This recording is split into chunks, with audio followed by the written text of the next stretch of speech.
Tidak semua jalan diciptakan untuk manusia. Ada jalan yang hanya muncul ketika malam cukup gelap dan keberanianmu cukup bodoh untuk mencobanya.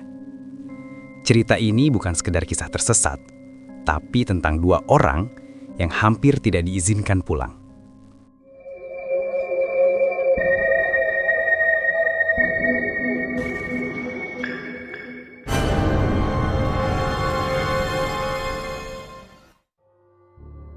Malam itu, jam 21.30.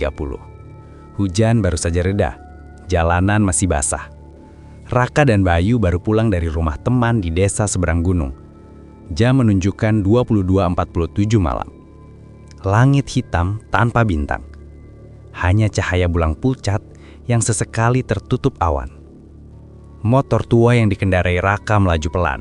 Di jalan aspal sempit di kiri kanannya hutan lebat. Pohon-pohon tinggi menjulang seperti pagar raksasa. Daunnya bergesekan tertiup angin. Suaranya seperti bisikan. Bayu merapatkan jaketnya. Bayu berkata, "Rak, ini beneran jalan pintas kan? Kok dari tadi nggak ketemu apa-apa?" Raka menjawab, "Kata Google Maps sih lewat sini, lebih cepat. Harusnya." Lampu motor menyorot kabut tipis yang mulai turun. Jalan semakin sempit, retak, dan berlubang. Tidak ada lampu jalan, tidak ada rumah, tidak ada suara binatang. Hanya sunyi yang terlalu sunyi. Saat itu tiba-tiba, motor mati mendadak. Mesin tersendat, lalu hening. "Loh, kenapa, Rak?" Raka mencoba menstarter motornya, tapi gagal. Angin berhenti. Daun tak bergerak. Hutan seperti menahan napas. Lalu, teriakan perempuan tertawa dari kejauhan. Bayu langsung memeluk Raka dari belakang. Bayu berbisik, "Itu apa?" Raka menelan ludah. "Mungkin orang." Tapi suara itu terdengar terlalu panjang, menggema, dan tidak manusiawi. Saat Raka menunduk memeriksa motor, ia melihat sesuatu di tanah. Jejak kaki terbalik. Tumit menghadap depan. Dan saat itu, lampu motor tiba-tiba menyala sendiri. Mesin hidup. Raka membelalak heran. Tapi Raka tak mau banyak pikir. Raka dan Bayu tanpa pikir langsung naik ke motor dan langsung tancap gas. Beberapa meter kemudian, di tikungan, muncul cahaya temaram. Sebuah warung kayu tua berdiri di pinggir jalan. Lampu minyak menggantung, berayun pelan. Ada bangku panjang, termos, dan etalase kaca buram. Bayu berkata, "Alhamdulillah ada warung, Rak." Raka ragu dengan adanya warung itu, tapi Raka tetap berhenti di depan warung itu. Dan Raka dan Bayu pun turun dari motor dan masuk ke dalam warung itu. Di dalam warung, duduk seorang nenek. Rambutnya panjang hitam bercampur putih. Wajahnya keriput, tapi tatapan matanya terlalu datar. Nenek itu berkata, "Malam, Nak. Jauh ya perjalanannya." Suara nenek parau, datar, dingin, dan gerakannya pun kaku tanpa ekspresi. Raka menjawab, "Iya, Nek. Mau ke kota sebelah." Nenek tersenyum. Senyumnya terlalu lebar. Dan nenek itu berkata, "Kalian salah jalan. Ini bukan jalan pulang." Bayu tertawa kecil, menutupi rasa takut. Dan Bayu berkata, "Tapi dari tadi kami lewat sini, Nek."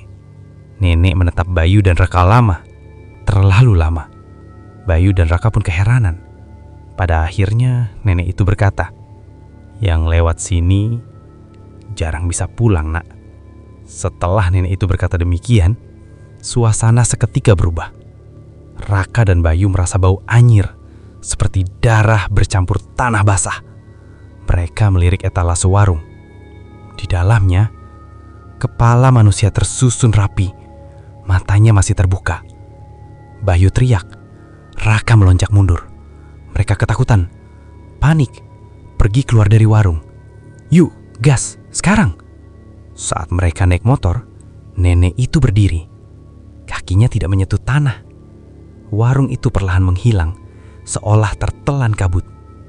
Motor melaju kencang, kabut makin tebal. Di kiri jalan, muncul sosok perempuan berambut panjang berdiri membelakangi jalan. Saat dilewati, kepalanya berputar 180 derajat. Matanya putih, mulutnya menganga. Ia menjerit, "Pulang!" Dari kanan kiri hutan, muncul banyak bayangan hitam. Ada yang merangkak, ada yang berjalan terbalik, ada yang melayang sejejar dengan motor. Bayu menangis ketakutan. "Rak, baca doa! Baca doa!" Raka gemetar sambil membaca ayat kursi. Suaranya pecah. Tiba-tiba, jalan berubah. Aspal hilang, berganti jalan tanah merah. Di depan mereka, gerbang kayu besar bertuliskan aksara aneh. Mereka masuk ke desa sunyi. Rumah-rumah kayu berjejer rapi, lampu minyak menyala di setiap rumah. Ada orang, tapi semua membelakangi jalan. Tak satu pun bergerak. Bayu dan Raka tampak keheranan, tapi mereka tak mempermasalahkan itu. Seorang anak kecil berdiri di tengah jalan. Bayu bertanya pada anak itu, "Dek, ini desa apa ya?" Anak itu menoleh berlahan. Wajahnya rusak, tanpa bola mata. Hanya lubang hitam. Anak itu berkata, "Kalian tamu ya? Kalau tamu, harus tinggal di sini." Penduduk desa serentak menoleh. Semua wajah rusak menyeramkan. Ada yang tanpa hidung, tanpa mulut. Ada yang wajahnya sobek sampai terlihat tulang. Mereka berjalan mendekat, pelan, serentak. Tanah bergetar. Bayu dan Raka terbelalak mundur. Mereka pergi tergesa-gesa dan sangat ketakutan dengan kejadian yang dialami. Di ujung desa, Raka melihat sebuah pohon besar dengan kain putih terikat.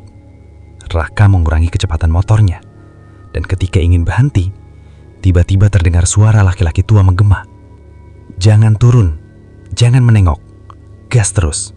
Bayu dan Raka mencari asal suara tapi tak menemukannya. Raka mencoba yakin, memberanikan diri untuk mengikuti kata dari suara itu. Sedangkan Bayu hanya terdiam. Raka menutup mata sejenak, dan gas motor ditarik penuh. Tangan-tangan hitam mencoba menarik motor. Bayu berteriak kesakitan. Teriak ada hantu menggema di telinga. "Mati, mati, mati!" Raka terus mempercepat laju motornya, tanpa memperdulikan gangguan di sekitar. Di kejauhan, ada kabut tebal yang menutupi jalur. Sangat tebal. Tapi Raka tanpa ragu menerobos kabut itu, dan saat motor menabrak kabut putih, tiba-tiba semua hilang. Motor terhenti. Suara ayam berkokok. Matahari terbit. Mereka berada di jalan raya besar, ramai kendaraan. Raka dan Bayu saling menatap, wajah pucat kesin. Bayu berkata dengan sedikit gemetar, "Kita selamat." Raka mengangguk lemah. Saat Raka melihat spion motor, di jok belakang, bekas tangan hitam tercetak jelas.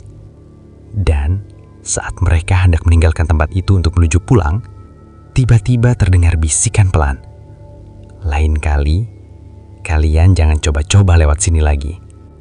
Kalau sekali lagi, kalian pasti mati." Jika suatu malam kamu melihat jalan pintas di peta, tapi hatimu menolak, dengarkan itu. Karena tidak semua jalan menginginkan kamu untuk pulang.